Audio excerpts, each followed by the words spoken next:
لله نحمده ونستعينه ونستغفره ونعوذ بالله من شرور أنفسنا ومن سيئات أعمالنا من يهده الله فلا مضل له ومن يضلل فلا هادي له وأشهد أن لا إله إلا الله وحده لا شريك له وأشهد أن محمدا عبده ورسوله أرسله بالهدى ودين الحق ليظهره على الدين كله ولو كره المشركون اللهم صل على محمد وعلى آل محمد كما صليت على إبراهيم وعلى آل إبراهيم إنك حميد مجيد اللهم بارك على محمد وعلى آل محمد كما باركت على إبراهيم وعلى آل إبراهيم إنك حميد مجيد أما بعد فإن خير الكلام كلام الله وخير السنن سنن محمد صلى الله عليه وسلم وشر الأمور محدثاتها وكل محدثة بدعة وكل بدعة ضلالة فكل ضلالة في النار أيها الناس اتقوا الله عباد الله أوصيكم وإياي أولا بتقوى الله إن أريد إلا الإصلاح ما استطعت وما توفيقي إلا بالله عليه توكلت وإليه أنيب بسم الله الرحمن الرحيم يا أيها الذين آمنوا اتقوا الله حق تقاته ولا تموتن إلا وأنتم مسلمون يا أيها الذين آمنوا اتقوا الله وقولوا قولا سديدا يصلح لكم أعمالكم ويغفر لكم ذنوبكم ومن يطع الله ورسوله فقد فاز فوزا عظيما والفجر وليال عشر والشفع والوتر والليل إذا يسر هل في ذلك قسم لذي حجر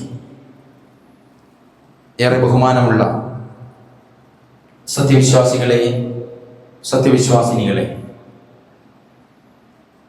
ലോകരക്ഷിതാവായ അള്ളാഹുവിനെ അനുസരിച്ച് ജീവിക്കുവാനും അവന്റെ പ്രവാചകൻ മുഹമ്മദ് മുസ്തഫ സ്വല്ലല്ലാഹു അലൈഹി വസല്ലമയുടെ ചര്യകൾ ജീവിതത്തിലുടനീളം പകർത്തിയും പാലിച്ചും അള്ളാഹു ഇഷ്ടപ്പെടുന്ന അടിമകളിൽ പെടാൻ എന്നെയും നിങ്ങളെയും ഓർമ്മപ്പെടുത്തുകയാണ്, വസിയ്യത്ത് നൽകുകയാണ്.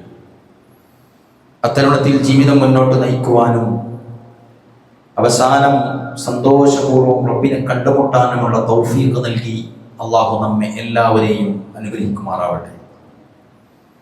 സഹോദരങ്ങളെ, ഏറെ പരിശുദ്ധമായ ദിനരാത്രങ്ങളിലൂടെയാണ് നമ്മളെല്ലാവരും കടന്നു പോകുന്നത്. അല്ലാഹു സുബ്ഹാനഹു വ തആല സൂറത്ത് ഫജ്റിലൂടെ ആ 10 ദിനരാത്രങ്ങളെ പ്രത്യേകമായി എടുത്തു പറഞ്ഞത് നമുക്കെല്ലാവർക്കും കാണാൻ സാധിക്കും. വൽ ഫജ്രി വലയാലിൻ അശ്ർ, പ്രഭാതം തന്നെയാണ് സത്യം. അതുപോലെ രാത്രികളും ആ 10 രാത്രികൾ തന്നെയാണ് സത്യം.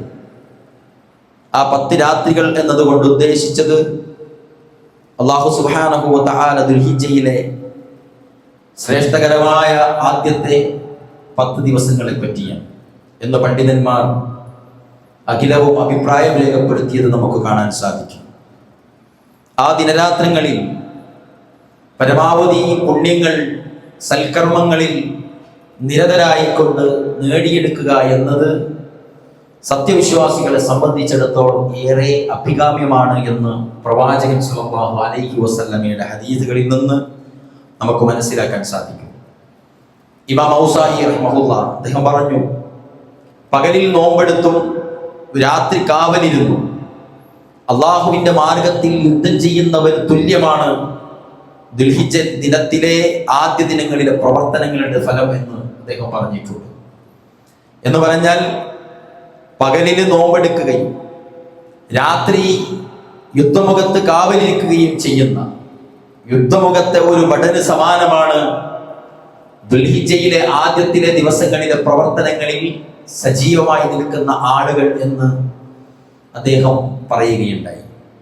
പ്രിയപ്പെട്ടവരെ, എന്ന് പറഞ്ഞാൽ അള്ളാഹുവിൻ്റെ അടുക്കൽ സംശുദ്ധമായ പ്രവർത്തനങ്ങൾ അടങ്ങുന്ന ദിനങ്ങളാണ് ഈ ദുൽഹിജ്ജയിലെ 10 ദിനരാത്രങ്ങൾ. പ്രവാചകൻ സല്ലല്ലാഹു അലൈഹി വസല്ലം പറയുകയാണ്, മാ മിൻ അമലിൻ അസ്കാ ഇൻദല്ലാഹ് അസ്സ വജല്ല വലാ അഅ്ളമ അജ്റൻ മിൻ ഖൈരി യഅലമുഹു ഫി ആശിരിൽ അദ്ഹ. ദുൽഹിജ്ജയിലെ ആദ്യ 10 ദിനങ്ങളിൽ അനുഷ്ഠിക്കുന്ന സൽക്കർമ്മങ്ങളെക്കാൾ അള്ളാഹുവിന്റെ അടുക്കൽ ഏറ്റവും സംശുദ്ധവും പ്രതിഫലാർഹവുമായ മറ്റൊരു പ്രവർത്തനവുമില്ല എന്നാണ് പഠിപ്പിക്കുന്നത്. എന്ന് പറഞ്ഞാൽ ആ ദിനരാത്രങ്ങളിൽ നമ്മൾ ചെയ്തെടുക്കുന്ന പ്രവർത്തനങ്ങൾക്ക് അള്ളാഹു നൽകുന്ന പ്രതിഫലം മറ്റു ദിവസങ്ങളിലെ പ്രതിഫലങ്ങളെക്കാളും മികച്ചതായിരിക്കുമെന്നാണ് അതിൽ നിന്ന് നമുക്ക് മനസ്സിലാകുന്നത്.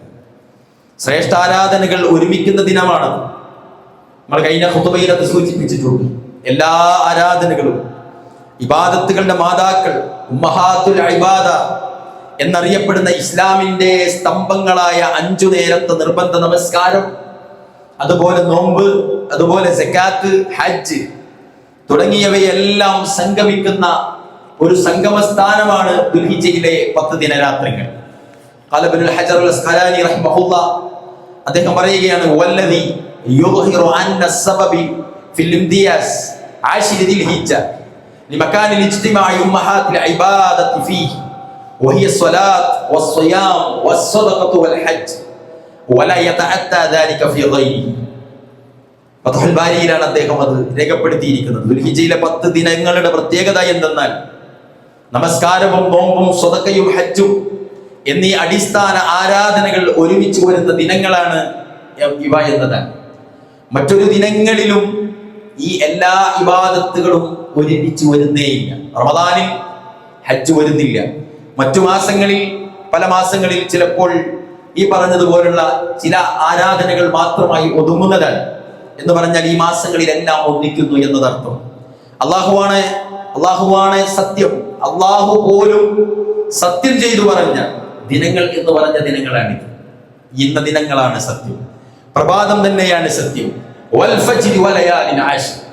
ആ 10 ദിനരാത്രങ്ങളാണ് സത്യം എന്ന് അള്ളാഹു സത്യം ചെയ്തു പറഞ്ഞ ദിനങ്ങളാണ് അത് എന്നതാണ്. ഈ ആയത്തിന്റെ തഫ്സീറിൽ ഇബ്നു കസീർ റഹിമഹുല്ലാഹ് അദ്ദേഹം പറയുകയാണ്, വല്ലയാലിൽ ആശർ അൽ മുറാദു ബിഹാ ആശറു ദിൽഹിജ്ജ കമാ ഖാലഹു ഇബ്നു അബ്ബാസ് വഇബ്നു സുബൈർ വൽ മുജാഹിദ് വഗൈറു വാഹിദിൻ മിനസ് സലഫ് വൽ ഖലഫ്.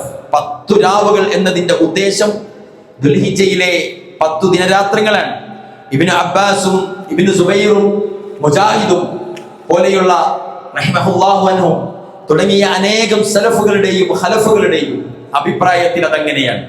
ഹജ്ജ് കർമ്മം നിർവഹിക്കപ്പെടാനായി അള്ളാഹു നിശ്ചയിച്ച ദിനരാത്രങ്ങളാണ് ഈ പരിശുദ്ധമായ 10 ദിനങ്ങൾ എന്നതാണ്. ഒന്ന് നമുക്കറിയാം, ദുൽഹിജ്ജയിലെ നമുക്കറിയാം ഈ ദിവസങ്ങളിലാണ് ഹജ്ജിന്റെ ആദ്യ ദിനത്തിലാണ് ഹജ്ജിന്റെ കർമ്മങ്ങൾ ആരംഭിക്കുന്നത്. അന്ന് ഹാജിമാർ തൽബിയത്ത് ചൊല്ലിക്കൊണ്ട് മക്കയിൽ നിന്നും മിനായിലേക്ക് പോവുകയാണ്. രണ്ടാമത്തത്, ഹജ്ജിന്റെ ദിവസങ്ങളിൽ ഏറ്റവും പ്രധാനപ്പെട്ട ദിവസമാണത് ദിൽഹിജ്ജ 9 എന്നത്. ഹജ്ജിന്റെ പ്രധാനപ്പെട്ട മൂർധന്യാവസ്ഥയിൽ നിൽക്കുന്ന പ്രധാനപ്പെട്ട സൽക്കർമ്മങ്ങൾ ഒതുങ്ങുന്ന ദിവസം. അന്നേ ദിവസം അറഫയിൽ തങ്ങുക എന്നതാണ് ഹജ്ജ് കർമ്മത്തിലെ ഏറ്റവും കാതലായ കാര്യം. അത് നഷ്ടപ്പെടുത്തിയാൽ ഹജ്ജ് ശരിയാവുന്നതല്ല എന്നതാണ്. അത്രത്തോളം അതാണ് ഏറ്റവും അതിന്റെ കാമ്പായി നിൽക്കുന്നത്. ഈ ദിവസം ഹാജിമാരല്ലാത്തവർ അറഫ നോമ്പ് അനുഷ്ഠിക്കുന്നുണ്ട്. നമ്മളും അത് അനുഷ്ഠിക്കാറുണ്ട്. ആ അറഫ സംഗമത്തിൽ യൗമു അറഫ എന്ന് പറയുന്ന ദുൽഹിജ്ജ 9 ആർക്ക് എപ്പോഴാണോ വരുന്നത് അന്ന് അവിടെ ഹാജിമാർ അറഫയിൽ ഒരുമിക്കുന്നു. ആ ദിവസം അതല്ലാത്ത ആളുകൾ അവർക്ക് യൗമു അറഫ ആകുന്ന ദിവസം നോമ്പ് അനുഷ്ഠിക്കുകയാണ് അതിനു പകരമായി ഉദ്ദേശിക്കുന്നത്. ദുൽഹിജ്ജ 10 യൗമുൻ നഹർ. ഈ 3 നാമങ്ങൾ യൗമു തർവിയ, യൗമു അറഫ, യൗമുൻ നഹർ, ആ ഓരോ ദിവസത്തിന്റെയും പേരാണ് അത്. പ്രിയപ്പെട്ടവരെ, ആ യൗമുൻ നഹറിൽ ഹാജിമാർ അവരുടെ ഹദിയയും അല്ലാത്തവർ ഉദ്ഹിയത്തും മറക്കുന്നത് ഈ ദിവസത്തിലാണ്. അതുകൊണ്ട് അന്നേ ദിവസം തന്നെയാണ് ഈദുൽ അദ്ഹ അതിന്റെ ആഘോഷം പൂർത്തിയാകുന്നത്. ആ ഈദുൽ അദ്ഹ ആഘോഷത്തിന് റസൂലുള്ളാഹി സ്വല്ലല്ലാഹു അലൈഹി വസല്ലം ഈ വരുന്ന ദിവസത്തെ പറ്റിയിട്ട് പ്രവാചകൻ സല്ലല്ലാഹു അലൈഹി വസല്ലം പറഞ്ഞത്, ഇന്ന അഅ്ളമൽ അയ്യാമി ഇൻദല്ലാഹ് തബാറക വതആല യൗമുൻ നഹർ ثم يوم القرب. തീർച്ചയായും ദിവസങ്ങളിൽ വെച്ച് അല്ലാഹുവിന്റെ അടുക്കൽ ഏറ്റവും മഹത്തരമായത് യൗമുൻ നഹറാണ്, ഈ അറബിന്റെ ദിവസം. പിന്നെ യൗമുൽ ഖർബ് ദുൽഹിജ്ജ 11 ഇത് സുനൻ അബൂ ദാവൂദിൽ ഉദ്ധരിക്കുന്ന ഹദീസാണ്. റമദാനിലെ അവസാന രാവുകൾക്ക് തുല്യമോ അതല്ലെങ്കിൽ അതിനേക്കാളും ശ്രേഷ്ഠമോ ആണ് ഈ ദിനങ്ങളിലെ പകലുകൾ എന്ന് നമുക്ക് കാണാൻ സാധിക്കും. നമ്മുടെ മുൻഗാമികൾ ഈ ദിനങ്ങളിൽ വളരെയേറെ ഉപയോഗപ്പെടുത്തിയിട്ടുണ്ട്. സയ്യിദ് ഇബ്നു ജുബൈർ റഹിമഹുല്ലാ തനിക്ക് സാധ്യമാകുന്നത്രയും രൂപത്തിൽ ഈ ദിനങ്ങളിൽ പരിശ്രമിക്കാറുണ്ടായിരുന്നു. അഹ്മദ് ബിൻ ഹംബൽ റഹിമഹുല്ലാ ഇപ്രകാരം പറയുകയുണ്ടായി: ദുൽഹിജ്ജയിലെ ആദ്യ ദിനങ്ങൾ വന്നിരിക്കുന്നു. ഈ ദിനങ്ങൾ നമുക്ക് കർമ്മങ്ങളിലും ജനങ്ങൾക്ക് അവരുടെ ആവശ്യങ്ങളിലും തിരക്കുള്ള ദിനങ്ങളാണ്. ഈ പുണ്യദിനങ്ങൾ ഉപയോഗപ്പെടുത്താൻ പ്രിയപ്പെട്ടവരെ നമുക്കെല്ലാവർക്കും സാധിക്കണം. ഈ 10 ദിവസങ്ങളിൽ നിങ്ങളുടെ വിളക്കുകൾ അണയ്ക്കരുത്. സഈദ് ഇബ്നു ജുബൈർ റഹിമഹുല്ലാ അദ്ദേഹം പറയുകയാണ്, ഈ 10 ദിവസങ്ങളിൽ നിങ്ങൾ നിങ്ങളുടെ വിളക്കുകൾ അണയ്ക്കരുത്. എല്ലാ സമയത്തും നിങ്ങളെ ഇബാദത്ത് ചെയ്യണം. അതുപോലെ തന്നെ ഏറ്റവും പ്രധാനമായ അറഫയിലെ നോമ്പ്, ചില പണ്ഡിതന്മാർ പറഞ്ഞത് ആ മുഴുവൻ ദിവസങ്ങളിലും, ദുൽഹിജ്ജയിലെ മുഴുവൻ ദിവസങ്ങളിലും നോമ്പെടുക്കൽ ശ്രേഷ്ഠമാണ് എന്ന് വരെ പറഞ്ഞിട്ടുണ്ട്. ഈ ദിനങ്ങളിലെ എല്ലാ പ്രവർത്തനങ്ങളും ഉത്തമമാണ് എന്നതിനാൽ 9 ദിവസവും നോമ്പെടുക്കൽ തന്നെയാണ് ഏറ്റവും ഉത്തമം. അല്ലാഹു അലം പണ്ഡിതന്മാർ നിർവചിച്ചിട്ടുണ്ട്. നമ്മുടെ മുൻഗാമികൾ ഈ 9 ദിവസവും നോമ്പെടുക്കാറുണ്ടായിരുന്നു എന്ന് ചരിത്രങ്ങൾ പരിശോധിച്ചാൽ നമുക്ക് മനസ്സിലാകും. എന്നാൽ യൗമു അറഫ എന്നത് എല്ലാവരെയും സംബന്ധിച്ചിടത്തോളം പ്രധാനമാണ്. പ്രവാചകൻ സല്ലല്ലാഹു അലൈഹി വസല്ലം പറഞ്ഞിട്ടുണ്ട്, ആ ദിവസത്തെ നോമ്പിന് വല്ലാത്തൊരു പ്രത്യേകതയാണ്. അന്നത്തെ ദിവസം ഖബറാളികളായ മുഴുവൻ ആളുകളുടെയും പാപങ്ങൾ, മനുഷ്യരാശിയുടെ മുഴുവൻ പാപങ്ങളും പൊറുക്കപ്പെടുന്ന ദിവസമാണ്. മറ്റൊരു ഹദീസിൽ പറയുന്നുണ്ട്, ഒരാളൊഴികെ അന്നും ഒരുത്തൻ രക്ഷപ്പെടില്ല എന്ന് പറയുന്ന ഹദീസുണ്ട്. മാതാപിതാക്കളെ ഉപദ്രവിച്ച മനുഷ്യന് യൗമു അറഫയിലും ഈ പറഞ്ഞ എക്സ്ക്യൂസ് അല്ലാഹു നൽകുകയില്ല എന്നാണ്. അതുകൊണ്ട് അതും നമ്മളുടെ ഓർമ്മയിൽ ഉണ്ടായിരിക്കണം. മാതാപിതാക്കൾക്ക് നന്മ ചെയ്യുക എന്നതും, മാതാപിതാക്കളിലേക്ക് നന്മ ചെയ്യുക എന്നതിന്റെ പ്രാധാന്യവും, മാതാപിതാക്കളെ ഉപദ്രവിക്കുക എന്നതിന്റെ അപകടവും ഓർക്കേണ്ട ഒരു ദിവസവും കൂടിയാണ് യൗമു അറഫ എന്നത്. നമ്മൾ ഓർത്തു വെക്കേണ്ട ഒന്നാണ്. അതുപോലെ ദിക്റുകൾ അധികരിപ്പിക്കുക എന്നത് ഈ 10 ദിനങ്ങളിലെ പ്രാർത്ഥനകളെക്കാൾ അല്ലാഹുവിങ്കൽ ശ്രേഷ്ഠവും പ്രിയമേറിയതുമായ മറ്റു ദിനങ്ങളില്ല. അതിനാൽ ഈ ദിനങ്ങളിൽ തഹ്ലീലും തക്ബീറും തഹ്മീദും വർദ്ധിപ്പിക്കുക പ്രിയപ്പെട്ടവരെ. സുബ്ഹാനല്ലാഹ്, അൽഹംദുലില്ലാഹ്, ലാ ഇലാഹ ഇല്ലല്ലാഹ്, അല്ലാഹു അക്ബർ എന്നത് സദാസമയത്തും സത്യവിശ്വാസികളായ നമ്മളെല്ലാവരും ഈ 10 ദിനങ്ങളിൽ പ്രത്യേകിച്ച് ഉരുവിട്ടുകൊണ്ടേയിരിക്കുക. നമ്മെ സംബന്ധിച്ചിടത്തോളം നിങ്ങൾ നോക്ക്, ഒരു പൈശാചികത നമ്മളെ പിടികൂടുന്ന ഒരു സന്ദർഭമാണ് ഇപ്പോൾ. ഈ മാസം റമദാനിനെ പോലെ ആ 10 ദിവസത്തെ പറഞ്ഞത് റമദാനിലെ 10 ദിവസങ്ങളെക്കാളും ശ്രേഷ്ഠകരമാണ് എന്നുവരെ റസൂലുള്ളാഹി സ്വല്ലല്ലാഹു അലൈഹി വസല്ലം പഠിപ്പിച്ചിട്ടുണ്ടെങ്കിൽ അതിന്റെ ഒരു ഗന്ധം നമുക്ക് ലഭിക്കാത്തതുപോലെയാണ് ആളുകളുടെ തിരക്കും ഓട്ടവും ഉള്ളത് എന്നതാണ്. അതുകൊണ്ട് ഇതിനെ പ്രത്യേകം തിരിച്ചറിഞ്ഞുകൊണ്ട് ഇപ്പോൾ തന്നെ നിങ്ങൾ നോക്ക്, ദുൽഹിജ്ജയിലെ ചില്ലറ ദിവസങ്ങൾ കഴിഞ്ഞുപോയി. ഇനി ഇതാ തൊട്ടടുത്ത ഒരാഴ്ച പോലും ഇല്ലാത്ത അടുത്തേക്ക് യൗമുൻ നഹർ വന്ന് നിൽക്കുകയാണ്. ഈദുൽ അദ്ഹ അതിന്റെ തൊട്ടടുത്ത് വന്ന് നിൽക്കുന്ന ഒരു സന്ദർഭത്തിലാണ്. ഇവിടെയാണ് പണ്ഡിതന്മാരായ ആളുകൾ മുഴുവനും അതിനെ പരമാവധി ഉപയോഗപ്പെടുത്താനായി എല്ലാ സമയത്തും ഇബ്നു ഉമർ, അബൂ ഹുറൈറ റളിയല്ലാഹു അൻഹു എന്നിവർ ഈ ദിനങ്ങളിൽ അങ്ങാടികളിൽ പോയി ഉച്ചത്തിൽ തക്ബീർ മുഴക്കുകയും ആളുകൾ ഇത് ഏറ്റു ചെല്ലുകയും ചെയ്തിരുന്നു എന്നൊരു ബുഖാരിയിൽ നമ്മൾക്ക് കാണാൻ സാധിക്കുന്നു. എന്ന് പറഞ്ഞാൽ അല്ലാഹു അക്ബർ എന്നത് ആളുകൾക്ക്, അല്ലെങ്കിൽ സുബ്ഹാനല്ലാഹ് എന്നത്, അല്ലെങ്കിൽ അൽഹംദുലില്ലാഹ് എന്നത് ആളുകളെ സ്മരിപ്പിക്കുവാൻ, ഓർമ്മിപ്പിക്കുവാനായി അവരൊക്കെയും അത് പ്രത്യേകമായി കണ്ടിരുന്നു എന്നതാണ്. ഇനിയോ ഈ ദിവസത്തിൽ പ്രധാനമായും നമ്മൾ ശ്രദ്ധിക്കേണ്ട ഒന്ന് ഇസ്തിഗ്ഫാറും തൗബയും അധികരിപ്പിക്കുക എന്നതാണ്. അല്ലാഹു സുബ്ഹാനഹു വ തആല അവന്റെ അടിമകളായ ആളുകൾക്ക് വേണ്ടിയിട്ട് ഏറ്റവും കൂടുതൽ സൽക്കർമ്മങ്ങളുടെ സന്ദർഭങ്ങൾ സൃഷ്ടിക്കുകയും എന്നിട്ട് ആ സൽക്കർമ്മങ്ങളിലൂടെ അവർക്ക് നന്മയിലൂടെ ഏറ്റവും വലിയ നേട്ടങ്ങൾ നൽകുകയും അതോടൊപ്പം അവർക്ക് നന്മ ചെയ്യുന്ന ഒരാളോട്, നമുക്കറിയാം നമ്മളോട് ഉപകാരം ചെയ്തുകൊണ്ടിരിക്കുന്ന ആളുകളുടെ പിഴവുകൾ നമ്മൾ പലപ്പോഴും എന്താക്കാറില്ല, പരിഗണിക്കാറില്ല. നമുക്കെപ്പോഴും സഹായം നൽകുന്ന, നമുക്ക് ശരീരം കൊണ്ടോ മറ്റോ നമ്മുടെ കാര്യത്തിൽ ഇടപെടുന്ന ഒരാൾക്ക് എന്തെങ്കിലും ഒരു പോരായ്മ പറ്റിയാൽ നമുക്ക് എന്താവാറില്ല, പലപ്പോഴും നമുക്ക് വലിയ പ്രയാസങ്ങൾ ഉണ്ടാകാറില്ല. ചിന്തിച്ചു നോക്ക്. എന്നതുപോലെ അതിനേക്കാളും മികച്ചതാണ് അല്ലാഹു സുബ്ഹാനഹു വ തആലയെ ഇബാദത്ത് ചെയ്തുകൊണ്ട് സജീവമായി നിൽക്കുന്ന ഒരു മനുഷ്യന് അവന്റെ മുൻകാല പാപങ്ങൾ പുറത്തു കൊടുക്കുക എന്നത് അള്ളാഹുവിനെ സംബന്ധിച്ചിടത്തോളം ഏറ്റവും എളുപ്പമാണ്. അതുകൊണ്ട് ഇസ്തിഗ്ഫാറും തൗബയും ഞാൻ മുമ്പ് ഒരു ഖുതുബയിൽ പറഞ്ഞിട്ടുണ്ട്. ഇസ്തിഗ്ഫാർ എന്ന് പറഞ്ഞാൽ സത്യം നന്മ ചെയ്യുക എന്ന ആളുകൾക്ക് മാത്രവും തിന്മ ചെയ്യുന്ന ആളുകൾക്ക് മാത്രവുമായിട്ട് മാറ്റിയിട്ടില്ല. തിന്മ ചെയ്ത ആളുകൾക്കും നന്മ ചെയ്യുന്ന ആളുകൾക്കും ഇസ്തിഗ്ഫാർ വർദ്ധിപ്പിക്കുക എന്നത് പ്രധാനമാണ്. തൗബ എന്ന് പറഞ്ഞാൽ പാപങ്ങൾ ചെയ്ത ആളുകൾക്ക് ആ പാപങ്ങളെ ഓർത്തെടുത്ത് അള്ളാഹുവിനോട് പറഞ്ഞ് അതിന്റെ കടപ്പാടുകൾ മറ്റു ആളുകളുമായി മറ്റു അടിമകളുമായിട്ട് ഇടപെടുന്ന കടപ്പാടുകളാണെങ്കിൽ അത് തീർത്തുകൊണ്ട് അള്ളാഹുവിന്റെ അടുക്കലേക്ക് വന്ന് തൗബ ചെയ്ത് മാപ്പിരുന്ന് ഇനി ഒരിക്കലും അതിലേക്ക് പോകില്ല എന്ന തീരുമാനമെടുത്തുകൊണ്ടുള്ള തൗബ പ്രിയപ്പെട്ടവരെ ഈ ദിവസങ്ങളിൽ നിർവഹിക്കുക എന്നത് പ്രധാനമാണ്. അതുപോലെ തന്നെയാണ് ഇസ്ലാമിന്റെ പൂർത്തീകരണം. ഞാൻ പറഞ്ഞില്ലേ, റസൂലുള്ളാഹി സ്വല്ലല്ലാഹു അലൈഹി വസല്ലം അറഫയിൽ ഒരുമിച്ച് കൂടിയ സത്യവിശ്വാസികളോട് അന്ന് നടത്തിയ ഖുതുബ അത് ഏറ്റവും ലോകത്ത് പ്രവാചകൻ സല്ലല്ലാഹു അലൈഹി വസല്ലം ഇസ്ലാം പൂർത്തിയാക്കി എന്ന് പഠിപ്പിച്ചു കൊടുത്ത ഒരുപാട് നിയമങ്ങളാണ്. അന്നാണ് പ്രവാചകൻ സല്ലല്ലാഹു അലൈഹി വസല്ലം പറഞ്ഞത്, ഇവിടെ ഹാജറുള്ള ആളുകളെ, നിങ്ങളിവിടെ വരാത്ത ആളുകൾക്ക്, ഹാജറില്ലാത്ത ആളുകൾക്ക് ഈ സന്ദേശങ്ങൾ എത്തിക്കാൻ നിങ്ങൾ മറക്കരുത്. വല്ലാഹി ലതഅമുറുന്ന ബിൽ മഅറൂഫ് വലതൻഹൗന അനിൽ മുൻകർ. അല്ലാഹുവാണ് സത്യം, നിങ്ങൾ നന്മ കൽപ്പിക്കണേ, തിന്മ വിരോധിക്കണേ. അത് ചെയ്തുകൊണ്ടിരുന്നാൽ നിങ്ങളുടെ പ്രാർത്ഥനകൾ എളുപ്പത്തിൽ സ്വീകരിക്കുമെന്നും അതിന് നിങ്ങൾ ശ്രദ്ധിക്കാതെ പോയാൽ നിങ്ങളുടെ പ്രാർത്ഥനകൾ എടുക്കില്ല എന്നും വരെ പ്രവാചകൻ സല്ലല്ലാഹു അലൈഹി വസല്ലം ആ ജനസമൂഹത്തോട് ഖുതുബയിലൂടെ ഓർമ്മിപ്പിച്ചു കൊടുത്തു. അതുപോലെ നിരവധി നിയമങ്ങൾ സ്ത്രീകളുമായി ബന്ധപ്പെട്ട്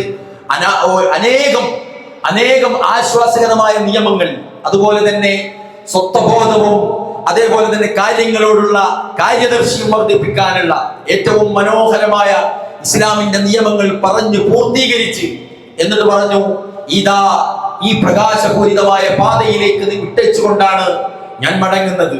അതിന്റെ രാത്രി പകലിനേക്കാളും പ്രശോഭിതമാണ്. തറക്തു ഫീകും ശൈഇൻ ലം തുദില്ലു മാ തമസ്സക്തും ബിഹിമാ കിതാബല്ലാഹി വസുന്നത്തു റസൂലി. പ്രവാചകൻ സല്ലല്ലാഹു അലൈഹി വസല്ലം ആ ഒരു പാഥേയം സൃഷ്ടിച്ചുകൊണ്ടാണ് ആ യൗമ അറഫയിലെ ഖുതുബ പൂർത്തീകരിക്കുന്നത്. അതുകൊണ്ട് തന്നെ ഈ ആയത്തിനെ കുറിച്ച് ഉമർ റളിയല്ലാഹു അൻഹുവിനോട് ജൂതൻ വന്നു പറഞ്ഞ കാര്യം ശ്രദ്ധേയമാണ്. യാ അമീറുൽ മുഅ്മിനീൻ, ആയത്തുൻ ഫീ കിതാബികും തഖറഊനഹാ ലൗ അലൈനാ മഅശറൽ യഹൂദി നസലത് ലത്തഖദ്നാ ദാലികൽ യൗമ ഈദ. അല്ലയോ വിശ്വാസികളുടെ നേതാവേ, നിങ്ങളുടെ ഗ്രന്ഥത്തിൽ നിങ്ങൾ പാരായണം ചെയ്യുന്ന ഈ വചനമെങ്ങാനും നമ്മൾ ജൂതന്മാർക്കാണ് ഇറങ്ങിയിരുന്നെങ്കിൽ നമ്മൾ ആ ദിനത്തെ ആഘോഷ ദിനമാക്കുമായിരുന്നു എന്ന് ഒരു ജൂതൻ വന്ന് റസൂലുള്ളാഹി സ്വല്ലല്ലാഹു അലൈഹി വസല്ലമയുടെ പ്രിയപ്പെട്ട ഉമർ ഇബ്നു ഖത്താബിനോട് പറഞ്ഞിട്ടുണ്ട് എന്നാണ്. ഉമർ ഇബ്നു ഖത്താബിന്റെ മറുപടി ആ സമയത്ത് ഈ പ്രകാരമായിരുന്നു, ഖദ് അറഫ്നാ ദാലികൽ യൗം വൽ മകാൻ അല്ലദീ നസലത് ഫീഹി അലാ നബി സ്വല്ലല്ലാഹു അലൈഹി വസല്ലം വഹുവ ഖായിമുൻ ബിഅറഫ യൗമൽ ജുമുഅ. ഞങ്ങൾക്ക് നബി സ്വല്ലല്ലാഹു അലൈഹി വസല്ലമ അതിറങ്ങിയ ആ ദിവസവും സ്ഥലവും കൃത്യമായി അറിയാം. വെള്ളിയാഴ്ച ദിവസം അദ്ദേഹം അറഫയിൽ നിൽക്കുകയായിരുന്നു. ജൂതന്മാർ ആഘോഷമാക്കി മാറ്റുമെന്ന് പറഞ്ഞ ദിവസം ഇസ്ലാം പക്ഷേ ആഘോഷമാക്കിയിട്ടില്ല. നബി സല്ലല്ലാഹു അലൈഹി വസല്ലം ആഘോഷമാക്കാൻ പഠിപ്പിച്ചിട്ടുമില്ല എന്നത് തന്നെയായിരുന്നു അതിന് കാരണം. ഇസ്ലാമിന്റെ പേരിൽ ഓരോ പുത്തൻ ആചാരങ്ങളും ആഘോഷങ്ങളും കൊണ്ടുവരുന്ന ഇന്നത്തെ ആളുകൾക്ക് ഇതിൽ വലിയൊരു ഗുണപാഠമുണ്ട് എന്നതാണ്. പ്രവാചകൻ എന്ത് ചെയ്തില്ല, ആ ദിവസവും ആ സ്ഥലവും നമുക്ക് ഓർമ്മയുണ്ട് എന്ന് പറഞ്ഞു എന്നതല്ലാതെ. അള്ളാഹു സത്യം ചെയ്ത ദിവസമാണ് അറഫ ദിനം. വളരെ മഹത്തരമായ കാര്യങ്ങൾ കൊണ്ടല്ലാതെ പ്രിയപ്പെട്ടവരെ അള്ളാഹു സത്യം ചെയ്യുകയില്ല. അങ്ങനെ അള്ളാഹു ഖുർആനിൽ സത്യം ചെയ്ത കാര്യങ്ങളിൽ ഒന്നാണ് അറഫ ദിനം. വശാഹിദിൻ വമശ്ഹൂദ്. നബി സല്ലല്ലാഹു അലൈഹി വസല്ലം പറഞ്ഞു, അൽ യൗമുൽ മൗഊദ് യൗമുൽ ഖിയാമ വൽ യൗമുൽ മശ്ഹൂദ് യൗമു അറഫ വശാഹിദ് യൗമുൽ ജുമുഅ. വശാഹിദിൻ വമശ്ഹൂദ്. വളരെ മനോഹരമായ സൂറത്ത് ബുറൂജിലെ മനോഹരമായ ആയത്തിന്റെ വിശദീകരണം റസൂലുള്ളാഹി സ്വല്ലല്ലാഹു അലൈഹി വസല്ലം പറയാം, വാഗ്ദാനം ചെയ്യപ്പെട്ട ദിനമെന്നാൽ അന്ത്യദിനവും, സാക്ഷ്യം വഹിക്കപ്പെടുന്ന ദിനമെന്നാൽ അറഫ ദിനവും, സാക്ഷി ജുമുഅ ദിവസവുമാകുന്നു. സുബ്ഹാനല്ലാഹ്. മറ്റൊരു സ്ഥലത്ത് നബി സല്ലല്ലാഹു അലൈഹി വസല്ലം അല്ലാഹു അറഫ ദിനത്തെ കൊണ്ട് സത്യം ചെയ്തതായി പഠിപ്പിച്ചു. വശഫഇ വൽ വത്ർ വൽ ഫജ്ർ വലയാലിൻ അശ്ർ വശഫഇ വൽ വത്ർ. ഈ ആയത്തിനെ വിശദീകരിച്ചുകൊണ്ട് ഇബ്നു അബ്ബാസ് റളിയല്ലാഹു അൻഹുമാ അദ്ദേഹം പറഞ്ഞു, അശ്ശഫ യൗമുൻ നഹർ വൽ വത്ർ യൗമു അറഫ. ശഫ എന്ന് പറഞ്ഞാൽ യൗമുൻ നഹറും വത്ർ എന്ന് പറഞ്ഞാൽ യൗമു അറഫയുമാകുന്നു. ഇരട്ട എന്നാൽ ബലിദിനവും ഒറ്റ എന്നാൽ അറഫാ ദിനവുമാകുന്നു എന്ന് തഫ്സീർ ത്വബരിയിൽ നമുക്ക് കാണാൻ സാധിക്കും. പ്രിയപ്പെട്ടവരെ, ഇങ്ങനെ പ്രവാചകൻ സല്ലല്ലാഹു അലൈഹി വസല്ലമ ഈ പറഞ്ഞ വചനങ്ങൾക്ക് നിരവധി വിശദീകരണങ്ങൾ പണ്ഡിതന്മാരെ പഠിപ്പിച്ചു തരികയാണ്. മറ്റൊരു കാര്യം, ധാരാളം പേരെ നരകത്തിൽ നിന്ന് മോചിപ്പിക്കപ്പെടുന്ന ദിവസവുമാണ് ഈ ദിവസം. നരകമോചനം എന്നത് നമുക്കറിയാം ഏതൊരു വിശ്വാസിയുടെയും ഏറ്റവും വലിയ ആഗ്രഹമാണ്, നരകത്തിൽ നിന്ന് രക്ഷപ്പെടുക എന്നത്. ലാ ഇലാഹ ഇല്ലല്ലാഹയിൽ വിശ്വസിച്ച ആളുകൾക്ക് സ്വർഗമുണ്ട്.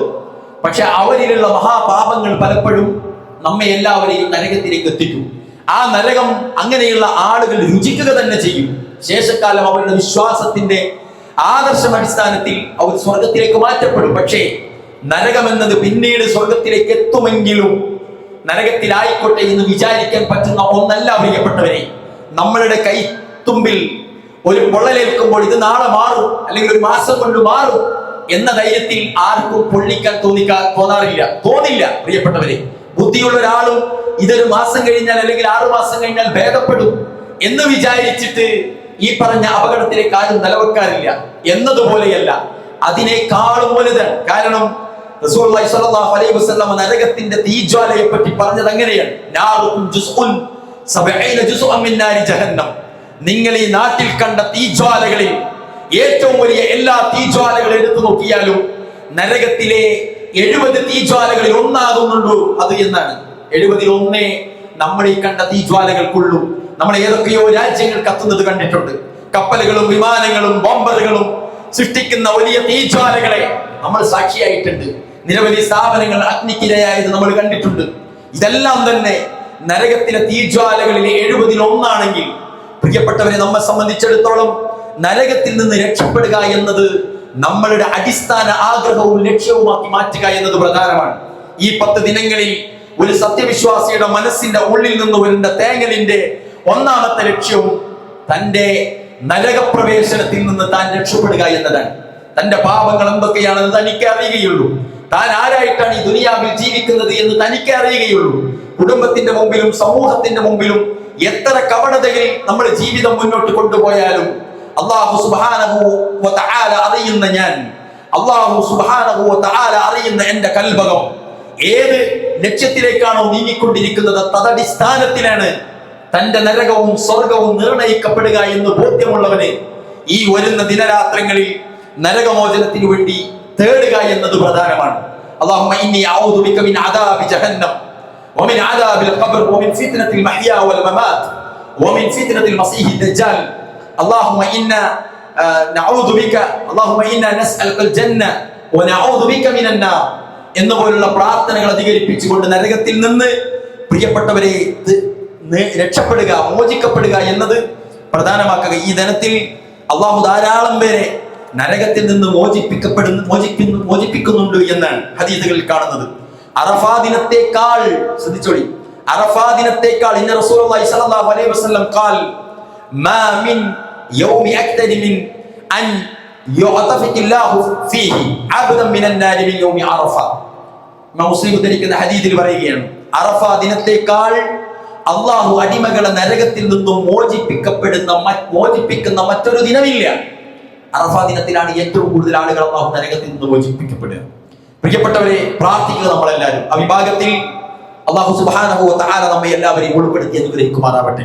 അറഫയിൽ സംഗമിക്കുന്നവരെ കുറിച്ച് അള്ളാഹു മലക്കുകളോട് അഭിമാനം കൊള്ളുമെന്നാണ്. അള്ളാഹു അടിമകളെ കുറിച്ച് അഭിമാനം കൊള്ളുന്ന ദിനമാണ് അറഫാ ദിനം. തന്റെ വിളിക്കുത്തരം നൽകി ശുഭ്രസാഗരം തീർത്ത് അറഫയിൽ സംഗമിക്കുന്ന അടിമകളെ നോക്കി അള്ളാഹു ഹർഷപുളകിതനാകുമെന്നാണ്. നിശ്ചയം അള്ളാഹു മലക്കുകളോട് അറഫയിൽ സംഗമിച്ചവരുടെ വിഷയത്തിൽ അഭിമാനം കൊള്ളും. അള്ളാഹു പറയും, ജടയും പൊടിയും പറ്റിയ എന്റെ അടിമകളെ നോക്ക്, അവർ വിദൂരതയിൽ നിന്ന് വന്ന് അള്ളാഹുവിന്റെ വിളിക്കുത്തരം നൽകി ചേർന്നവരാണ്. ഏറ്റവും ശ്രേഷ്ഠമായ പ്രാർത്ഥന അള്ളാഹു സുബ്ഹാനഹു വ തആല പറഞ്ഞത് അറഫാ ദിനത്തിലെ പ്രാർത്ഥനയാണ്. പ്രാർത്ഥനയ്ക്ക് അള്ളാഹു അർഹനായി അള്ളാഹുവാണ്, അവനാണ് ഉത്തരം നൽകുക എന്ന വിചാരത്തിലായിരിക്കണം. കഴിഞ്ഞ ദിവസം നിങ്ങൾ കണ്ടില്ലേ, മദീനത്ത് ആളുകൾ ഒരുപാട് ഒരുമിച്ചിട്ടുണ്ട്. മക്കയിലെ ഹജ്ജിന്റെ പ്രവർത്തനങ്ങളുമായി ബന്ധപ്പെട്ട എല്ലാവരും ഏകീകരിക്കപ്പെട്ട് കഴിഞ്ഞു. പക്ഷെ പലപ്പോഴും ഞാൻ ആവർത്തിച്ചു പറയുകയാണ്, ഉംറ പോലുള്ള ഹജ്ജ് പോലുള്ള കാര്യങ്ങൾ നിർവഹിക്കുന്നിടത്ത് പുറപ്പെടുമ്പോൾ വരെ സമീപത്തുള്ള ഖബർസ്ഥാനിലെ മഹാന്മാരായ ആളുകളോട് ഈ യാത്രക്കുള്ള സൗഖ്യങ്ങളെ പറ്റി തേടിക്കൊണ്ട് ഏറ്റവും വലിയ കൊടിയ ശിർക്കും ചെയ്ത് പോകുന്ന ആളുകളുണ്ട്. ഖലീലുല്ലാഹി ഇബ്രാഹിം അലൈഹിസ്സലാത്തു വസ്സലാമിനെ സ്മരിക്കുന്ന ഈ സന്ദർഭത്തിൽ തൗഹീദുമായി ബന്ധപ്പെട്ട വലിയ മെസ്സേജുകളാണ് ഖലീലുല്ലാഹി ഇബ്രാഹിം നബി അലൈഹിസ്സലാത്തു വസ്സലാമിന്റെ ചരിത്രത്തിൽ ഉൾപ്പെടുത്തിയിട്ടുള്ളത്. ഞാൻ കഴിഞ്ഞ ആഴ്ച പറഞ്ഞിരുന്നു, ഓർമ്മയില്ലേ നിങ്ങൾക്ക്? ആ തന്റെ പിതാവിനെ യാ അബതി ലിമ തഅബുദു മാ ലാ യസ്മഅ വലാ യുബ്സിർ വലാ യുഗ്നി അൻക ശൈഅ. ബാപ്പ, എന്റെ പൊന്നാര ബാപ്പ, നിങ്ങൾ ഈ പ്രാർത്ഥിച്ചു കൊണ്ടിരിക്കുന്ന ഈ ബിംബം നിങ്ങളുടെ പ്രാർത്ഥന കേൾക്കില്ല. ലിമ തഅബുദു മാ ലാ യസ്മഅ വലാ യുബ്സിർ, കാണാൻ കഴിയാത്ത, കേൾക്കാൻ കഴിയാത്ത, ഒന്നിനും കൊള്ളാത്ത ഇതിനെ എന്തിനാണ് ആരാധിക്കുന്നത്? യാ അബതി ലാ തഅബുദു ശൈത്താൻ, നിങ്ങൾ ശൈത്താനെ പിന്തുടരരുത് എല്ലാ നിലക്കും. പൊന്നാര വാപ്പ എന്ന് പറഞ്ഞ് ഏറ്റവും ബഹുമാന പുരസ്സരം ആ വാപ്പനെ രക്ഷപ്പെടുത്താൻ ഖലീലുല്ലാഹി ഇബ്രാഹിം അലൈഹിസ്സലാത്തു വസ്സലാം ഒരുപാടധികം പ്രയത്നിച്ചത് ചരിത്രത്തിൽ നമുക്ക് കാണാൻ സാധിക്കും. എത്രത്തോളം പരലോകത്ത് ഞാൻ പറഞ്ഞില്ലേ, ഇങ്ങനെ വാപ്പനെ രക്ഷപ്പെടുത്താനുള്ള പരിശ്രമം നടക്കും. ആ തേട്ടത്തിനിടയിൽ ആ ഒരു കറുത്ത ജീവി വന്ന് കടിക്കും. അതിലേക്ക് ശ്രദ്ധ പോകുമ്പോഴേക്കും ആസറിനെ നരകത്തിലേക്ക് തട്ടുമെന്നാണ്. എന്താണ് നമ്മൾ മനസ്സിലാക്കേണ്ടത്? ഒരു വലിയ അള്ളാഹു അവന്റെ ഖുർആനിലൂടെ എന്റെ ചങ്ങാതിയാണെന്ന് പരിചയപ്പെടുത്തിയ, അള്ളാഹു ഹലീമാണെന്നും റഷീദാണെന്നും അള്ളാഹുവിന്റെ വാക്കുകളിലൂടെ പരിചയപ്പെടുത്തിയ, നാട്ടുകാർ വിളിച്ച പേരുകൾ അള്ളാഹു ഖുർആനിൽ പ്രതിപാദിച്ചതല്ല, അള്ളാഹു തന്നെ വിളിച്ച ഖലീലുല്ലാഹി ഇബ്രാഹിം അലൈഹിസ്സലാത്തു വസ്സലാമിന് ഏതെങ്കിലും ഒരു കെയർ ഓഫിൽ തന്റെ പിതാവിനെ നരകപ്രവേശനത്തിൽ നിന്ന് രക്ഷപ്പെടുത്താൻ സാധിക്കുമായിരുന്നെങ്കിൽ ഈ ചരിത്രം ഇവിടെ പിറക്കുമായിരുന്നില്ല. മറിച്ച് ഹാക്കിമായ റബ്ബ്, വദൂദായ റബ്ബ്, ഗഫാറായ റബ്ബ്, ആളുകൾക്ക് ഏറ്റവും കൂടുതൽ കാരുണ്യം നൽകിയ റബ്ബ്, റഹീമായ റഹ്മാനായ മലിക്കുൽ ജബ്ബാറായ ആ റബ്ബിന് നീതി നടപ്പാക്കുന്ന ആ ദിവസത്തിൽ അല്ലാഹു സുബ്ഹാനഹു വ തആല പാപഭംഗിനമായ ജീവിതം അനുഷ്ഠിച്ച ആളുകൾക്ക് നരകത്തിന്റെ ശിക്ഷകൾ നൽകുന്ന ദിവസം, അള്ളാഹുവിന് പുറമെ മറ്റുള്ള ആളുകളെ ആരാധിച്ച ആളുകൾക്ക് നരകം ഉറപ്പിക്കുന്ന ദിവസം, അന്ന് ആദരിനെ പോലുള്ളവർ നരകത്തിലായിരിക്കുമെന്നുള്ള മെസ്സേജ് നൽകിയിട്ടുണ്ടെങ്കിൽ, പ്രിയപ്പെട്ടവരെ, നമ്മളുടെ കുടുംബക്കാർക്കും നമ്മളുടെ ഇണകൾക്കും നമ്മളുടെ മക്കൾക്കും ഇസ്ലാമിക ദൃശ്യ ആദർശങ്ങൾ നമ്മൾ പഠിപ്പിച്ച് അവർ തൗഹീദിലാണ് എന്ന് ഭൗതിക ജീവിതത്തിൽ ഉറപ്പുവരുത്തിയിട്ടുള്ള ഒരു സ്ഥാനം ഉറപ്പിക്കുക എന്നതല്ലാതെ നമ്മളുടെ ഏതെങ്കിലും അമലുകൾ കൊണ്ടോ നമ്മളുടെ ഏതെങ്കിലും ആദർശ വീര്യം കൊണ്ടോ നമ്മുടെ കൂട്ടത്തിലുള്ള ഒരാളെയും നമുക്കാർക്കും അവിടെ വെച്ച് പരലോകത്ത് വെച്ച് നരകത്തിൽ നിന്ന് രക്ഷപ്പെടുത്താൻ സാധിക്കുമായിരിക്കുമെന്നുള്ള ഒരു ചെറിയ വിചാരം പോലും നമുക്കാർക്കും ഉണ്ടായിട്ട് കാര്യമില്ല എന്നതാണ് ആ ചരിത്രം പഠിപ്പിക്കുന്നത്.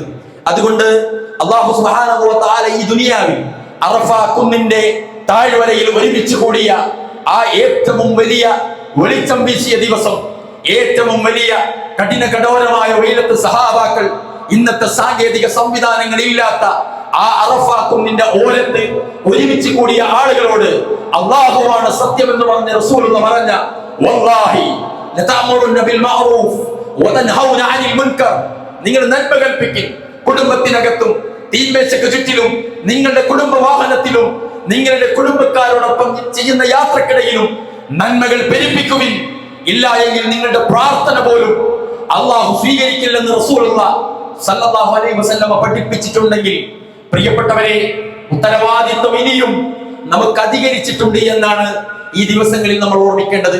അല്ലാഹു സുബ്ഹാനഹു വ തആല ഈ പുണ്യമാക്കപ്പെട്ട പരിശുദ്ധ ദിൽഹിജ്ജ മാസത്തിലെ ഈ പരിപാവനമായ ദിനരാത്രങ്ങളിൽ അള്ളാഹു നൽകുന്ന മുഴുവൻ ഓഫറുകളും നെഞ്ചേറ്റുന്ന നല്ല അടിമകളിൽ അള്ളാഹു നമ്മെ എല്ലാവരെയും ഉൾപ്പെടുത്തി അനുഗ്രഹിക്കുമാറാവട്ടെ.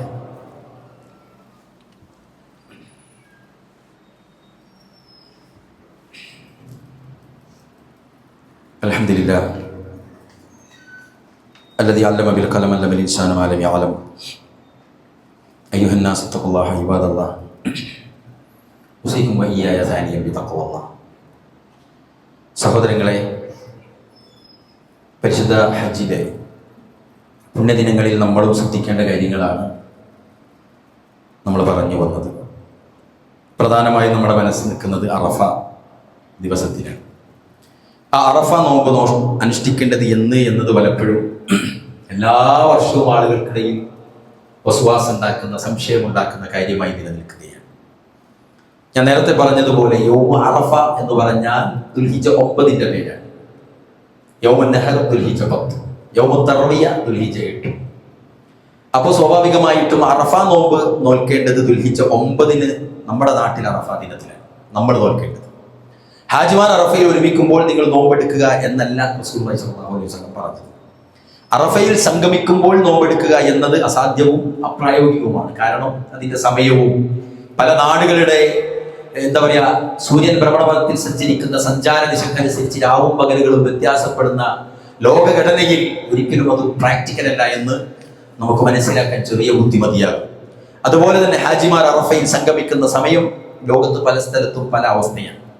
ആ സമയം അവർക്ക് നോമ്പനുഷ്ഠിക്കുക എന്നത് പ്രായോഗികമല്ലതാണ്.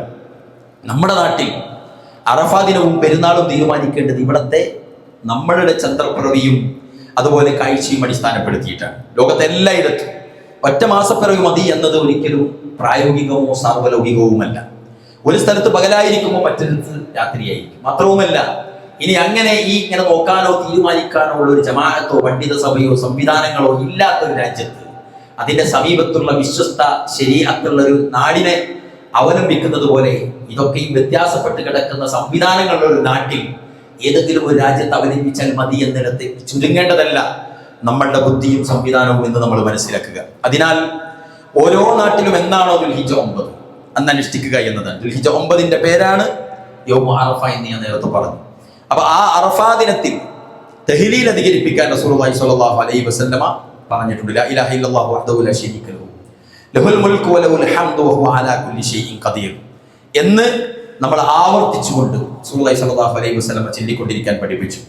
അങ്ങനെ ഈ അറഫാ ദിനത്തിൽ ധാരാളം ഈ ദിക്റുകൾ ഒരുമിടാൻ നമ്മൾ ശ്രദ്ധിക്കുക. അതുപോലെ തന്നെ പ്രധാനപ്പെട്ട മറ്റൊരു കാര്യമാണ് കഴിവിന്റെ പരമാവധി ആളുകൾ നന്മകൾ നേടിയെടുക്കാൻ വേണ്ടി മറ്റുള്ള പരിപാടികളിൽ നിന്ന് വിട്ടുനിൽക്കുക. റമദാനിലെ ലൈലത്തുൽ ഖദർ എന്നാണെന്ന് നമുക്കറിയില്ല, എന്നിട്ടും നമ്മൾ അതിനായിട്ട് 10 ദിവസം കഠിനാധ്വാനം ചെയ്തിട്ടുണ്ട്. ഇതിലേതോ ഒരു ദിവസമായിരിക്കും എന്ന് പറഞ്ഞുകൊണ്ട്. എന്നാൽ ശ്രേഷ്ഠമായ ദിനം നമുക്ക് കൃത്യമായി അല്ലാഹു സുബ്ഹാനഹു വ തആല അറിയിച്ചു തന്നതാണ് ഈ ദുൽഹിജ്ജ മാസത്തിലെ ശ്രേഷ്ഠ ദിനം. മറ്റേത് 10 ദിവസങ്ങളിൽ ഏതെങ്കിലും ആയിരിക്കാം, നിങ്ങൾ പ്രതീക്ഷിക്കുവിൻ എന്നാണ് റസൂലുള്ളാഹി സ്വല്ലല്ലാഹു അലൈഹി വസല്ലം പറഞ്ഞത്. ഇവിടെ കൃത്യമായി തെര്യപ്പെടുത്തി തന്നിരിക്കുന്ന ആ ഡേറ്റ് നമ്മൾ പരിപൂർണമായി ഉപയോഗപ്പെടുത്താൻ നമുക്ക് സാധിക്കുക എന്നത് നമ്മുടെ സൗഭാഗ്യമാണ്. റമദാനിലെ അവസാന 10 രാവിനാണ് ശ്രേഷ്ഠതയെങ്കിൽ ദുൽഹിജ്ജ ആദ്യ 10 അറഫാ ദിനത്തിനും പകലിനാണ് ശ്രേഷ്ഠത എന്നത് പ്രത്യേകം നമ്മൾ മനസ്സിലാക്കേണ്ടതാണ്. ഇനി മറ്റൊരു കാര്യം, ബലിപെരുന്നാളുമായി ബന്ധപ്പെട്ട പ്രിയപ്പെട്ടവരെ, അറഫാ ദിനം കഴിഞ്ഞ് തൊട്ടടുത്ത ദിവസം യൗമുൻ നഹർ, ബലി പെരുന്നാൾ ദിവസമാണ്. അറഫാ ദിനം പോലെ തന്നെ ധാരാളം പ്രത്യേകതകൾ നിറഞ്ഞ ദിവസമാണ് ദുൽഹിജ്ജ 10 പെരുന്നാൾ ദിനം. അവിടെ ഈ ദിവസങ്ങളിൽ നമ്മൾ എല്ലാവരും ശ്രദ്ധിക്കേണ്ട കുറെ സുന്നത്തുകളും പാലിക്കേണ്ട മര്യാദകളുമുണ്ട്. പുതുവസ്ത്രമോ അല്ലെങ്കിൽ നമ്മുടെ കൈകളിലുള്ളതിൽ ഏറ്റവും നല്ലതോ ധരിക്കുക എന്നതാണ് ഒന്ന്. ഇസ്ലാമിക വസ്ത്രധാരണം തന്നെ ആക്കാൻ നമ്മളെല്ലാവരും പ്രിയപ്പെട്ടവർ ശ്രദ്ധിക്കണം. പലപ്പോഴും അതൊന്നും ആരും ശ്രദ്ധിക്കാത്ത വിധത്തിലാണ് കാര്യങ്ങൾ നടക്കാറുള്ളത്. പുതുവസ്ത്രം ധരിക്കുമ്പോഴുള്ള പ്രാർത്ഥന അത് മനസ്സിലാക്കുകയും പഠിക്കാനും വീട്ടിന്റെ പുതുവസ്ത്രങ്ങൾ വെക്കുന്ന അലമാരയുടെ സമീപത്തെങ്കിലും അതൊന്ന് എഴുതി വെക്കാനോ നമ്മൾ ശ്രമിച്ചാൽ നമ്മുടെ മക്കളും നമ്മുടെ കുടുംബവും അത് ചെല്ലുന്നിടത്തേക്ക് എത്തും. അതുപോലെ തന്നെ പുതുവസ്ത്രം ധരിച്ചവരെ കാണുമ്പോൾ പ്രാർത്ഥിക്കാൻ റസൂലുള്ളാഹി സ്വല്ലല്ലാഹു അലൈഹി വസല്ലം പഠിപ്പിച്ച പ്രാർത്ഥനയുണ്ട്. അതുപോലെ കുളിക്കുക, പുരുഷന്മാരെ സംബന്ധിച്ചിടത്തോളം സുഗന്ധങ്ങൾ പൂശുക, പെരുന്നാൾ നമസ്കാരം പള്ളിയിൽ സംഘടിപ്പിക്കുന്നതിന് പകരം മുസല്ലയിലേക്ക് നമ്മൾ സംഘടിപ്പിക്കുക, ഇത് മുസല്ലകൾ നിർമ്മിക്കുക. ഇനി ഇപ്പോഴത്തെ സാഹചര്യത്തിൽ നമുക്ക് അനുകൂലമായത് ഏതാണോ അത് നമുക്ക് നിർവഹിക്കാവുന്നതാണ്. മഴയോ മറ്റു കാരണങ്ങൾ കൊണ്ടോ മുസല്ലയിൽ വെച്ച് നമസ്കരിക്കാൻ കഴിയാത്ത സാഹചര്യത്തിൽ പള്ളികളിൽ നമുക്ക് നമസ്കാരം നടത്താവുന്നതാണ്. അതുപോലെ ഭക്ഷണമൊന്നും കഴിക്കാതെയാണ് പ്രിയപ്പെട്ടവരെ നമ്മൾ ഈദ്ഗാഹിലേക്ക് പുറപ്പെടേണ്ടത്. നേരത്തെ മുസല്ലയിലേക്ക് പോകുക, തക്ബീർ ചൊല്ലിക്കൊണ്ട് മുസല്ലയിലേക്ക് പോകുക, നമസ്കാരത്തിന് വേണ്ടി കാത്തിരിക്കുക എന്നതൊക്കെയും പുണ്യങ്ങളിൽപ്പെട്ടതാണ്. സ്ത്രീകളും കുട്ടികളും നമസ്കാരത്തിൽ പങ്കെടുക്കൽ നിർബന്ധമാണ്. നമ്മൾ ഇലക്ഷനിൽ നിങ്ങൾ കണ്ടില്ലേ, എത്രയോ പ്രയാസപ്പെട്ടും പല സംവിധാനങ്ങൾ ഉപയോഗപ്പെടുത്തിയും നമ്മുടെ ഈ വീട്ടിൽ നിന്ന് പുറത്തേക്ക് ഇറങ്ങാൻ കഴിയാത്ത എല്ലാവരെയും ദുനിയാവിലെ കുറച്ചു കാലത്ത് 5 കൊല്ലത്തെ ഭരണത്തിന് വേണ്ടിയിട്ട് കൊണ്ടുപോയ ആളുകളാണ് നമ്മളെല്ലാവരും. പെരുന്നാൾ എന്ന് പറഞ്ഞാൽ മുസ്ലിം സമുദായത്തിന് അള്ളാഹു അനുവദിച്ച 2 ആഘോഷങ്ങളിൽ ഒന്നാണ് ഈ ബലിപെരുന്നാൾ. അപ്പൊ അതുകൊണ്ട് അവിടെ എല്ലാവരെയും ഉൾപ്പെടുത്തുക, എല്ലാവരെയും പള്ളിയുടെ പവിത്രതയെ മാനിച്ചുകൊണ്ട് ചില ആളുകൾക്ക്, ചില സ്ത്രീകൾക്ക് വരാൻ പറ്റില്ലല്ലോ എന്നതിന്റെ തടസ്സം വരെ മാറ്റി നിർത്താനാണ് മുസല്ലകളിലേക്ക് ഈദ് നമസ്കാരങ്ങളെ കൊണ്ടുപോകാൻ പ്രവാചകൻ സല്ലല്ലാഹു അലൈഹി വസല്ലം പറഞ്ഞിരിക്കുന്നത്. അതുപോലെ ശ്രദ്ധിക്കേണ്ട ഒന്നാണ് മുസല്ലയിലേക്കുള്ള നടന്നുപോകൽ. അവസാന സമയത്ത് തിക്കും തിരക്കുമായിട്ട് പറപ്പിച്ച് വാഹനത്തിൽ വരുന്നതിനേക്കാളും നല്ലത് നമ്മളുടെ വീട് മുതൽ തക്ബീർ ചൊല്ലി മക്കളോടൊപ്പം നടന്ന് പള്ളിയിലേക്ക് എത്തുക എന്ന പരിഭാവനമായ ആ ഒരു സിസ്റ്റം കൊണ്ടുവരാൻ കഴിവിന്റെ പരമാവധി ആളുകൾ പരിശ്രമിക്കുക. അതുപോലെ തന്നെ വരാനൊരു വഴിയും പോകാനൊരു വഴിയും അത് നമ്മൾ പ്ലാൻ ചെയ്ത് ഉണ്ടാക്കുക. അങ്ങനെ അല്ലാഹു സുബ്ഹാനഹു വ തആലയും അവന്റെ പ്രവാചകൻ സല്ലല്ലാഹു അലൈഹി വസല്ലം പറഞ്ഞിരിക്കുന്ന ഈ സുന്നത്തുകളൊക്കെയും മുറുകെ പിടിച്ചുകൊണ്ട് പൂർണ്ണമാകട്ടെ. നമുക്കറിയാം, നമ്മുടെ വീട്ടിലൊരു കല്യാണത്തിന് നമുക്കറിയാം ഏതൊരു ഭാഗത്തും ഒരു കുറവും വരരുതേ എന്ന് വിചാരിച്ച് ദിവസങ്ങളോളം പ്ലാൻ ചെയ്ത് എല്ലാം നേരത്തെ വാങ്ങി വെച്ച് ഒരുക്കി ടൈമറുകൾ വെച്ച് ഓരോ കാര്യങ്ങളും പരിപൂർണമായി നിർവഹിച്ച് സ്മൃതി അടിയുന്ന ആളുകളാണ് നമ്മളെല്ലാവരും. അപ്പൊ ഇങ്ങനെയുള്ള പുണ്യമാക്കപ്പെട്ട ദിവസങ്ങളിൽ അതേ പ്ലാനിങ് മെഷീൻ നമ്മുടെ ഹൃദയത്തിൽ, നമ്മുടെ കൽവിൽ പ്രവർത്തിക്കട്ടെ എന്ന് നമ്മൾ ചിന്തിക്കുക. എന്നിട്ടെല്ലാം ഞാൻ നേടിയിട്ടുണ്ട്, എൻ്റെ ഭാര്യയ്ക്കും കിട്ടിയിട്ടുണ്ട്, എൻ്റെ മക്കൾക്കും അതെനിക്ക് വാങ്ങിക്കൊടുക്കാൻ സാധിച്ചിട്ടുണ്ട് എന്ന ഉദാത്ത ബോധ്യത്തിൽ അന്നത്തെ രാത്രിയിൽ കുടന്നുറങ്ങാൻ നമുക്ക് സാധിക്കണം. പ്രിയപ്പെട്ടവരെ, അത്തരുണത്തിൽ എല്ലാം പ്ലാൻ ചെയ്തുകൊണ്ട് ഒരു കൂലിയും പുറത്തേക്ക് പോകാത്ത, നഷ്ടപ്പെടാത്ത വിധം തനിക്കും തന്റെ ഭാര്യയ്ക്കും തന്റെ ഉമ്മക്കും തന്റെ വാപ്പക്കും മക്കൾക്കും ആ പെരുന്നാൾ ദിനത്തിലെ മുഴുവൻ സുന്നത്തുകളും കിട്ടിയിട്ടുണ്ട് എന്ന് ഉറപ്പുവരുത്തുന്ന ബുദ്ധിമാന്മാരായ വിശ്വാസികളാകാൻ നമ്മൾ എല്ലാവരും ജാഗ്രത പുലർത്തുക. അല്ലാഹു സുബ്ഹാനഹു വ തആല അതിൽ നമുക്ക് എല്ലാവർക്കും ആഫിയത്തും തൗഫീഖും നൽകി അനുഗ്രഹിക്കുമാറാവട്ടെ. നമ്മുടെ കൂട്ടത്തിൽ രോഗികളുണ്ട്, പ്രിയപ്പെട്ടവരെ, ഒരുപാട് ആളുകളുണ്ട്, ഒരുപാട് പ്രതിസന്ധികളുള്ള ആളുകൾ. ഇപ്പോൾ വരുന്ന യാത്രയിൽ പോലും ചില ആളുകളുടെ ചില പ്രതിസന്ധികൾ കേട്ടിട്ട് വല്ലാതെ ബേജാറായിപ്പോയി. ആളുകളുടെ ശരീരത്തിൽ നടക്കുന്ന ഓപ്പറേഷനുകൾ, ആളുകൾ ആരോഗ്യപരമായി പരിമിതപ്പെടുന്ന അവസ്ഥകൾ, ആളുകളുടെ ആരോഗ്യത്തിന് പ്രതീക്ഷയറ്റു പോകുന്ന രോഗങ്ങൾ, ഇതൊക്കെ നമ്മൾ കേട്ടുകൊണ്ടിരിക്കുകയാണ്. അല്ലാഹു സുബ്ഹാനഹു വ തആല എല്ലാ മാരക രോഗങ്ങളിൽ നിന്നും നമ്മെ എല്ലാവരെയും അല്ലാഹു സുബ്ഹാനഹു വ തആല രക്ഷപ്പെടുത്തുമാറാവട്ടെ. ആർക്കെങ്കിലും പ്രതിസന്ധികൾ ഉണ്ടെങ്കിൽ അല്ലാഹു അവർക്ക് ശിഫയും ഉന്നതമായ പ്രതിഫലവും അതിലൂടെ നരകമോചനവും അവർക്കെല്ലാവർക്കും നൽകുമാറാവട്ടെ. നമ്മുടെ പ്രിയങ്കരായ മാതാപിതാക്കളില്ലാത്ത പെരുന്നാളുകളാണ് നമുക്ക് വരാൻ പോകുന്നത്. അല്ലാഹു സുബ്ഹാനഹു വ തആല അവർക്കെല്ലാവർക്കും അവരുടെ ഖബറിടം വിശാലമാക്കി കൊടുക്കുകയും നാളെ റബ്ബിന്റെ ജന്നാത്ത് നഈമിൽ ഈ അറഫാ ദിനത്തിൽ പാപമംഗിലമായി പാപങ്ങളിൽ നിന്ന് മുക്തരാകുന്ന സജ്ജനങ്ങളുടെ കൂട്ടത്തിൽ നമ്മളുടെ മാതാപിതാക്കളെയും അല്ലാഹു ഉൾപ്പെടുത്തി അനുഗ്രഹിക്കുമാറാവട്ടെ. اللهم اغفر للمؤمنين والمؤمنات والمسلمين والمسلمات والأحياء منهم والأموات إنك مجيب الدعوات يا قاضي الحاجات. ربنا هب لنا من أزواجنا وذرياتنا قرة أعين واجعلنا للمتقين إماما. اللهم يا مقلب القلوب ثبت قلوبنا على دينك. اللهم إنا نعوذ بك من زوال نعمتك وتحول عافيتك وفجعة نقمتك وجميع سخطك. اللهم ربنا اغفر لنا ولإخواننا الذين سبقونا بالإيمان ولا تجعل في قلوبنا غلا للذين آمنوا ربنا إنك رؤوف رحيم. رب اغفر لي ولوالدي وللمؤمنين يوم يقوم الحساب. رب اغفر لي ولوالدي وللمؤمنين يوم يقوم الحساب. رب اغفر لي ولوالدي رب ارحمهما كما ربيانا صغارا. توفنا مسلما والحقنا بالصالحين. آمين برحمتك يا أرحم الراحمين. اللهم صل على محمد وعلى آل محمد.